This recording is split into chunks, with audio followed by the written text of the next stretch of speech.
Hello friends, स्वागत करछि ज्ञान भंडार चैनल रे पुणी एक नुआ फ्रेश एपिसोड रो नाटी होछि संसार रे मु सबु जिनिसर अंत निश्चित करि सारिछि कहिछंती श्री कृष्ण। तम दुखर भी अंत हेबो, चिंता करूछंती कोन पाई। प्रत्येक व्यक्ति जीवन रे दुख सुख लागि रही थाए। किछि लोके दुखर अधिक दुखी होइथांती एवं हार स्वीकार कर देई थांती। किछि लोके एही दुखर सामना करिथांती, शेषरे सेही लोक ही सुख प्राप्ति करिथांती। आज मु श्री कृष्णंकर किछि महत् बाणी विषय रे आलोचना करिबी।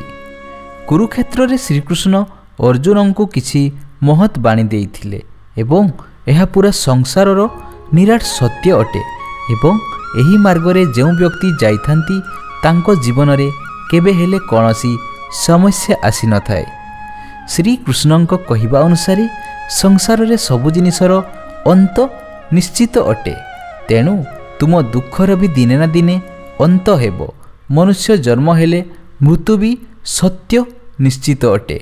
जणे व्यक्तिंक कर्म अनुसार ही सही व्यक्तिंकर भाग्यफल होइथाए एवं शरीरर विनाश होइथाए, किंतु आत्मार केबे विनाश होई न थाए। सबु कर्मर फल भगवानଙ୍କ हातरे रहिछि। जेपरि मनुष्य नूतन वस्त्र धारण करिथांती, सेहीपरि आत्मा भी एक शरीररू अन्य एक शरीर को जाइथाई नुआ वस्त्र धारण करिथाए। मनुष्य को केबे हेले क्रोध करिबा उचित नुह। क्रोध करिबा द्वारा भ्रम उत्पन्न होइथाए। जेतेबेले आपणकर भी बुद्धि काम करिबा बंद करिथाए, सेतेबेले आपणकर ऊर्जा समाप्त होइथाए। एही समय रे ही व्यक्तिंकर पतन निश्चिंत होइथाए। ईश्वर एही ब्रह्मांड रे सबु कणरे रहिछंती। जदि व्यक्ति एही संसार रूपी महामाया रे फसी जाइछंती, तेबे सेही व्यक्ति मृत्यु चक्र रे फसी रहि जाइथांती। संसार रे जे भी जन्म होइछि मृत्यु सुनिश्चित। संसार रे केही भी अमर नहांती। जन्म जेपरि सत्य, विनाश भी सेहीपरि निराट सत्य अटे। जदि आपण निज मन को निज आयत्तरे रखि पारु नाहांती, तेबे एहा आपणकर शत्रु होइथाए। एही दुनिया रे विश्वास ही सबु किछि होइथाए एवं नरक जीवार तीन गोटी रास्ता होउछि। प्रथम हेला वासना, द्वितीय हेला लोभ, तृतीय हेला क्रोध। एही सबुठारु प्रत्येक व्यक्ति को दूरे रहिबा उचित।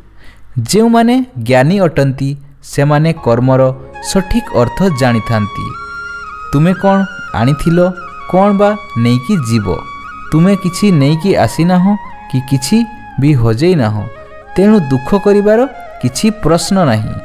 तुम पाखरे जहाँ भी किछि रहिछि यह सबु ईश्वरंक कृपारु रहिछि। तुमर लोभ ही तुम दुख। एवं श्रीकृष्णंक एही सबु कथा को जदि आपण मानि चलिबे, तेबे जीवन रे केबे हेले कोनोसी समस्या रहिबो नाही। तो जानिले तो श्रीकृष्णंकर महत् बाणी। संसार रे मु सबु जिनिसर अंत निश्चिंत करिछि।